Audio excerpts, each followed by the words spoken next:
سورہ نحل فرمایا کہ اب آپ نے بھی ابراہیم کی ملت اور مذہب کے پیچھے چلنا ہے.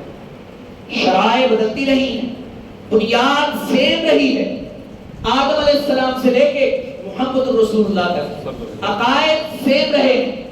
عبادات میں کمی بیشی وقت کی ہوتی رہی ہے, کیونکہ خدا وقت کے ساتھ ساتھ اپنا سلیبس اپ ڈیٹ کرتا رہا ہے. انسانی تحقیق, تہذیب و ثقافت کا کارواں چلتا رہا ہے. ضروریات وقت کے ساتھ ساتھ بدلتی رہی ہیں. زمان و مکان انسانوں کے رہن سہن پہ اثر انداز ہوتے رہے ہیں. اللہ بھی پھر نیا رسول بھیج دیتا تھا کہ جاؤ اب ان کو ضرورت ہے, ان کو رہنمائی کرو, ان کی رہنمائی کرو, ان کو بتاؤ کہ کون سا راستہ مقصد جاتا ہے اور کیا کرنا ہے اور کیا نہیں کرنا. یعنی تہذیبوں و ثقافتوں کی پیوریفیکیشن, تطہیر و تنظیف کا یہ سلسلہ چلتا رہا ہے. اللہ نے پھر آ کے یہ سلسلہ محمد رسول اللہ کو ختم فرمایا اور پھر آپ سے کہا کہ اعلان کر دیں کہ میں اور قیامت ایسے ہیں, اب نبی نہیں آئے گا, اب قیامت ہی ہے. تو پھر فرمایا یہ محمد رسول اللہ سے کہا. اور سورہ شعراء کے اندر اللہ جل شانہ نے وہاں پہ ذکر فرمایا کفار کو سمجھانے کے لیے. کہا کہ تم ابراہیم سے نسبت رکھتے ہو, لیکن یہ خون والی نسبت کام نہیں آنی. کام اگر آئے گی تو نظریات کی, عقیدے کی نسبت کام آئے گی. ان جیسے بنو, اس اللہ کے مرکز التوحید کو شرک کی گندگیوں سے پاک اور صاف کرو. یہ جو تم نے شرک کا اڈا بنایا ہوا ہے, اگر ابراہیمی بننا ہے تو ایسے بنو. وہ مشرک نہیں تھے, سنگل مائنڈڈ اور یکسو تھے. اللہ کے علاوہ کسی اور معبود کے ایڈریس کا انہیں پتہ ہی نہیں. ان کے ذہن, ان کا رکوع, ان کا سجدہ, ان کی قربانیاں, ان کی نیاز مندیاں, ان کا قیام, ان کے طواف, وہ سارے اللہ کے لیے ہوتے تھے. اور تم تو اپنی قربانیاں بتوں کے نام خود انہیں بنا کے ان کے حضور تم قربانیاں اور سجدے اور رکوع اور قیام کرتے ہو, ان کے سامنے جھکتے ہو. کیا ابراہیم علیہ السلام کا یہ مسئلہ؟ ان کو شرف دلائی گئی. اور سورہ بقرہ مدنی سورہ کے اندر اللہ جل شانہ نے اہل کتاب سے خطاب فرمایا. اللہ فرماتے ہیں کہ اے اہل کتاب, تم کہتے ہو کہ ابراہیم یہودی تھے یا عیسائی تھے. ہم تمہیں بتاتے ہیں نہ ابراہیم یہودی تھے نہ عیسائی تھے, وہ مسلمان تھے, حنیف تھے, موحد تھے, اللہ کے پرستار. تمہارا بھی ان سے کوئی فکری تعلق نہیں رہا. صرف اس بات پہ فخر نہ کرو کہ ابراہیم علیہ السلام سے لے کے اور بنی اسرائیل کے خاتم الرسل عیسیٰ علیہ السلام تک قریباً 1500 انبیاء تمہاری نسل سے آیا ہے, لیکن تمہیں ان کے پیغام کا پتہ نہیں. ہم تمہیں بتاتے ہیں ان کا پیغام کیا تھا. ان کا پیغام یہ تھا کہ توحید اس کائنات کی اصل اور اساس ہے, اس کے بغیر انسان کی نجات نہیں.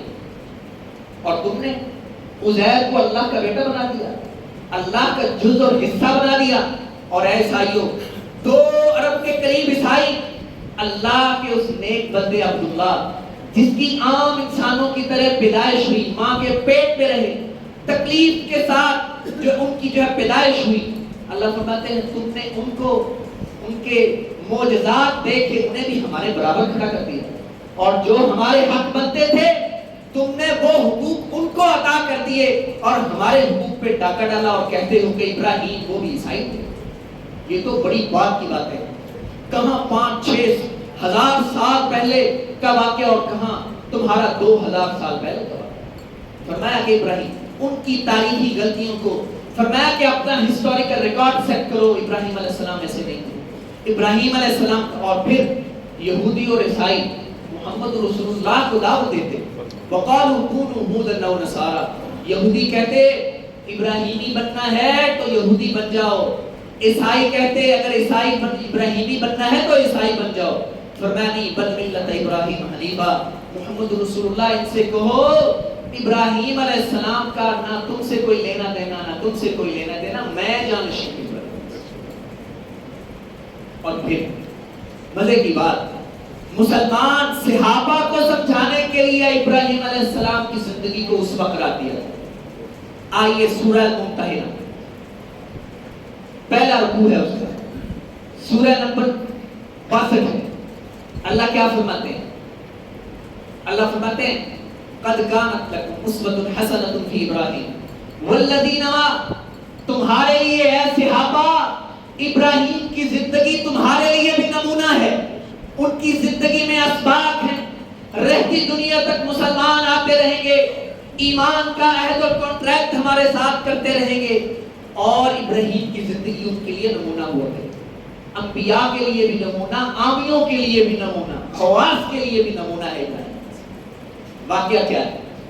واقعہ یہ ہے رسول اللہ صلی اللہ علیہ وآلہ وسلم 6 ہجری میں جب حصول حدیبیہ ہوتا ہے, 10 سال کی جنگ بنتی, کفار عرب جو قریش اور محمد رسول اللہ کے علاوہ اور قبائل تھے ان کو اجازت تھی وہ جس کے ساتھ چاہیں کانٹریکٹ کر لیں, چاہے وہ قریش کے ساتھ شامل ہو جائیں معاہدے میں یا محمد رسول اللہ کے ساتھ. کوئی پابندی نہیں ہے کہ وہ اپنے شرک پہ ہی رہیں, معاہدے میں شامل رہیں گے.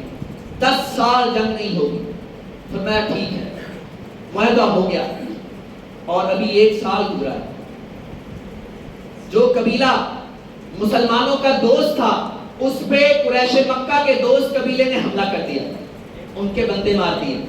وہ بیچارے روتے دھوتے رسول اللہ کے پاس حاضر ہوئے اور کہتے ہیں اللہ کے نبی آپ سے معاہدہ ہے, ہم تو آپ کے دوست ہیں, آپ کے معاہدے کانٹریکٹ اگریمنٹ کے جو حدیبی ٹریٹی ہے اس حدیبیہ اس میں ہم شامل ہیں, ہمارے ساتھ یہ ہوا ہے, اب آپ کا کام بنتا ہے نا کہ آپ ہمیں بدلہ لے.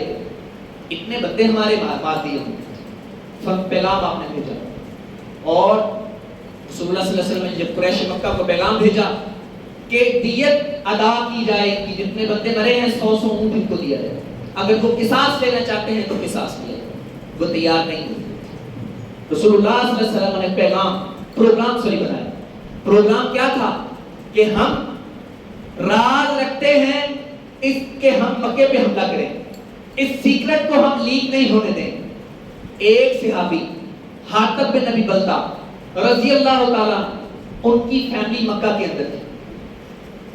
انہوں نے ایک مشرکہ عورت جو مدینہ میں تھی اس کو ایک چٹھی لکھ کے دے دی, لیٹر لکھ دیا جس میں لکھا تھا کہ محمد رسول اللہ ہم مسلمان تم پہ حملہ کرنے والے ہیں. یہ پیغام لکھ کے اسے دے.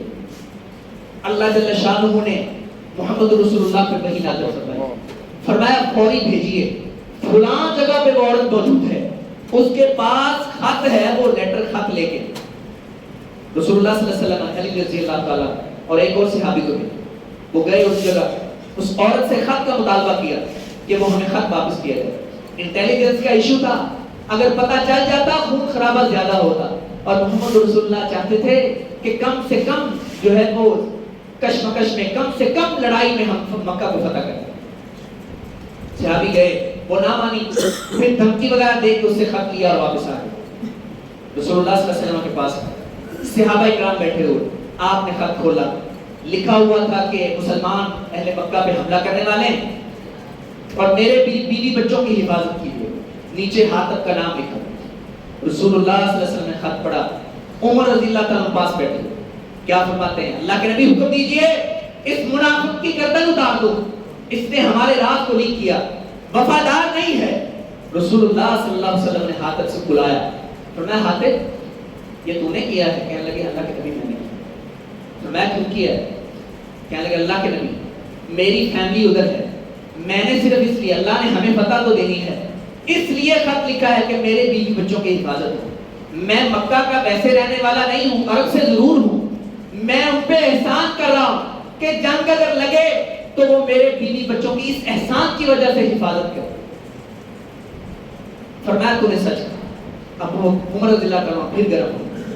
فرمایا نہیں عمر یہ بدری صحابی ہے, اللہ نے اسپیشل نظر ڈالی تھی رحمت کی بدریوں پہ, اللہ نے معاف کیا ہوا ہے, میں کوئی ایکشن نہیں لے سکتا, اللہ نے معاف کیا.